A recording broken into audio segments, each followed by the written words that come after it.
Welcome to Kavitha recipe Tamil.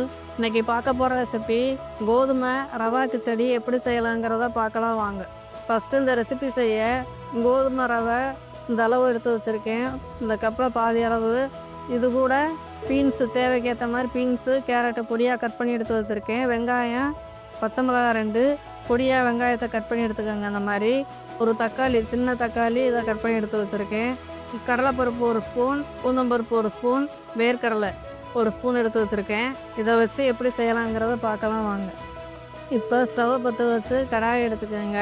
கடாய் நல்லா சூடாகினதுக்கு பின்னாடி தேவைக்கேற்ற மாதிரி எண்ணெய் சேர்த்துக்கோங்க. அந்த மாதிரி எண்ணெய் நல்லா சூடாகி வர்றப்ப உளுந்தம்பருப்பு, கடலைப்பருப்பு எடுத்து வச்சுருக்கோம்ல, இதையும் இது கூட சேர்த்துட்டு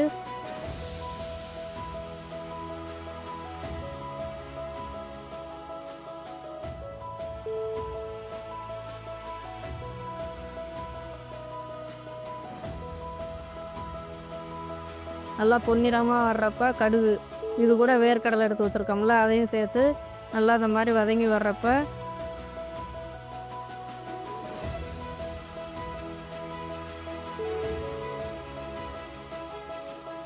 வெங்காயம், பச்சை மிளகா இதையும் நல்லா எண்ணெயிலே நல்லா வதக்கிக்கணும்.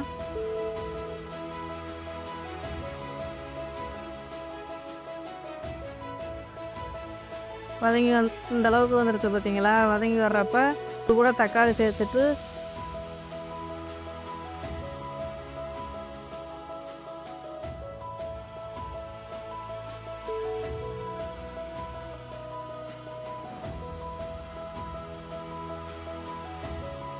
இது வதங்குறதுக்கு உப்பு சேர்த்துக்கோங்க. தேவைக்கேற்ற மாதிரி உப்பு சேர்த்துட்டு நல்லா வதக்கிக்கணும்.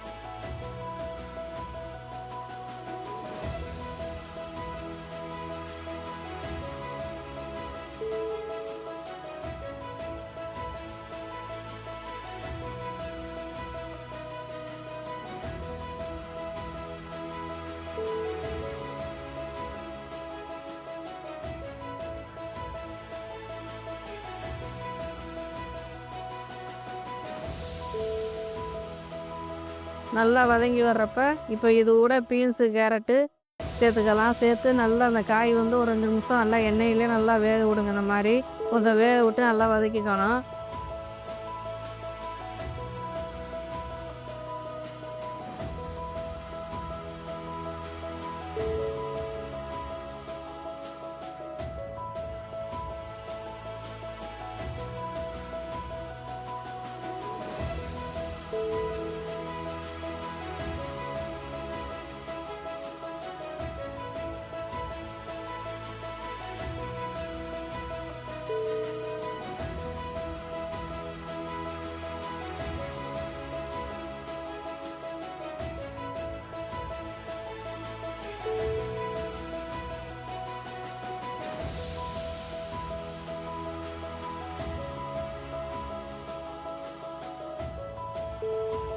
இப்போ வதங்கி வர்றப்ப நம்ம எந்த கப்பில் நம்ம ரவை எடுத்தோமோ அதே கப்பில் இப்போ 1/2 கப்பு ரவைக்கு 1.25 அளவு கரெக்டாக இருக்கும்.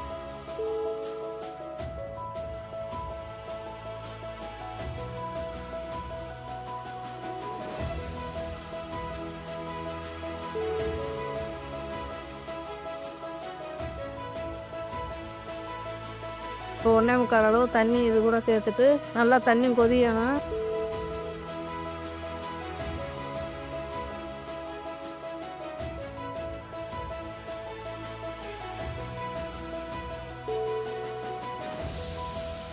லைட்டாக மஞ்சத்தூள் சேர்த்து நல்லா கொதி வர்றப்ப அந்த ரவையை போட்டு கிளறணும். அது வரையும் வெயிட் பண்ணிக்கிடலாம்.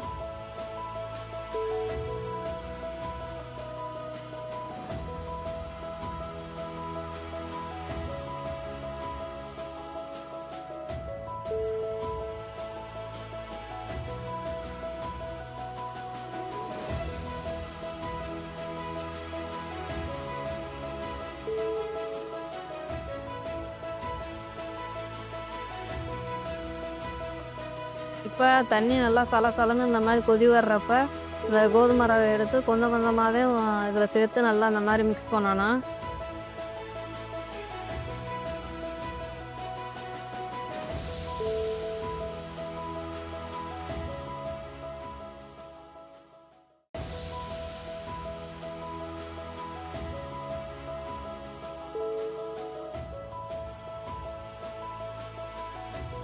ஒரே இடத்துல மொத்தமாக சேர்ந்தா அப்படி கட்டியாகிக்கிறோம். அது மாதிரி அதனால் நீங்கள் இந்த மாதிரி கொஞ்சம் கொஞ்சமாக சேர்த்து இது கூட அந்த தண்ணி கூட நல்லா மிக்ஸ் பண்ணிக்கிடலாம்.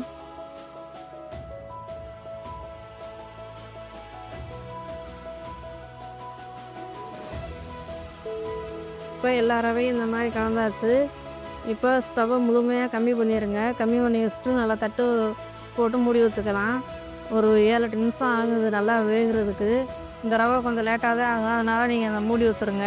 மூடி வச்சுட்டு இடையில செக் பண்ணிக்கோங்க வெந்துருச்சான்னு. தண்ணி கிண்ணி இல்லாமல் இருக்கிறதுனால அடி பிடிச்சிக்கிறோம். அதனால் நீங்கள் செக் பண்ணி இந்த மாதிரி நல்லா கிளறி கொடுத்துக்கிட்டே இருங்க. மூடி எடுத்து பார்க்கலாம். இப்போ பாருங்கள் நல்லா வெந்து வந்திருக்கு பார்த்தீங்களா அந்த அளவுக்கு. இப்போ ஒரு அருமையான கோதுமை ரவை கிச்சடி ரெடி ஆகிடுச்சு.